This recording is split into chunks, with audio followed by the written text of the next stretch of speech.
Hello everyone. We'll continue talking about the introductory topics of dashboards. Easy to use but very useful. In the last session we talked about the drop down list and how to connect via naming. This time we'll be talking about something much more fascinating. Let us say you are working on a very small costing model which says sales is 400 estimated, price $25 per unit, and because of which the sales computed happens to be $10,000. The cost, a simple calculation as a percentage of sales, happens to be 60%, and because of which the cost comes out to be $6,000 as of now. The profit 10 minus 6, $4,000. Now in my model I would want to include dynamic buttons which increase or decrease the input variables. Let's say the cost may go up by 1%, even 5%. That button should be able to guide the numbers of cost percentage assumption, then should reflect under cost, and subsequently profit would also change. Let's say cost is precisely 64%. Click on that. I love this button. Okay, now besides this you may also want to say that sales unit in terms of unit may have been underestimated. It was actually 600 and the price was not 25, it was 24 after discount. So I would want to use these buttons to make my model more dynamic and the user is able to see various options as a result of change in input assumptions. We will find out how to make these buttons, and believe me, this doesn't require any coding. Let's see. Now to be able to use these buttons I would need the developer tab. Many of you would not have this developer tab as of now because it needs to be activated once. I'll show you how it must be activated because all these button story is there under developer tab. So let me go to this office button, the circular button, office button. In fact, in 2010 version of Excel, if you click on this area out here, file, you will get an options out here, but in 2007 you will have Excel options here. Excel options. Okay. Now within popular you'll find show developer tab in the ribbon. So click on that. This is just a one-time activation that is needed because next time you open any file or reboot your PC you will find this button activated, this option activated. Let me press OK. Alright, so I now see developer tab which I was looking forward to. Now within developer tab let me access this quick toolbox called insert button.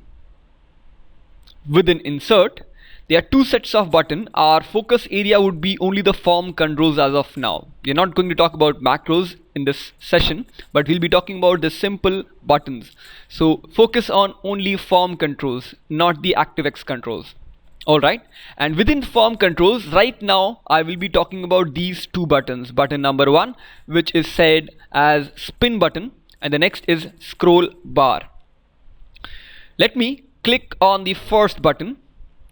When I click on that I am given a power to draw one button freehand. So let me draw one button. Looks good, but I would want that this button should control a cell beside it. Okay. So let me right click on that and I will get something called format control. Sounds cool.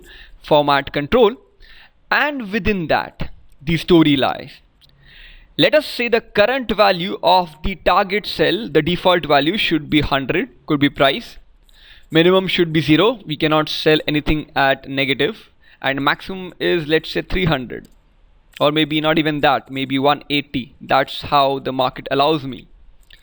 And I would want the incremental change. That means whenever I click on the button, by what value should it go up or go down, incremental change. So I say let's say 5. Minimum 0, maximum 180, the incremental is 5, and cell link, that is the cell it must control. Only one cell at a time, cell link. So current value, do not confuse this because this is just a default value. If I press OK right now, the default value to begin with is 100. To activate this button, as you notice the bubbles are still on. So to activate that, let me click outside. Now the buttons are activated. So let me click and use that. so it will not go beyond 180. If you want to edit or make any changes, simply right click on that. Or let's say you want to redraw the button or resize the button, to be precise, you may simply first right click on the button. If you want to delete it, cut it, or then use the bubble to resize it. In fact, you can make it as whatever size as you would want to, big, small. So that is how it goes. Now this could be an input assumption for some other calculation. So let's say 45 is the price multiplied with 100 or maybe 1000. So if I increase this, this goes up, and consequently this goes up as well. Very useful. Alright, let me show you how to draw this button and how to work on these scroll bars. So let me go to insert. As we discussed earlier, let's not focus on this part, only on this part, the form controls. Let me first take out the power to draw one button. So I do. I can draw it horizontally, I can draw it vertically. Let me draw it horizontally. And now let me right click. As usual, let me go to format control and let me target a different cell this time. So let's say minimum price is 0, default is 100, maximum 180, and incremental could be 5. And cell link, most importantly, cell link the target cell whom you want to control via this button. Okay, to activate the button, let me click outside. So again, whichever suits better in your work files in the financial model, do use that, but very easy to use. In case you want to delete it, simply right click, cut it.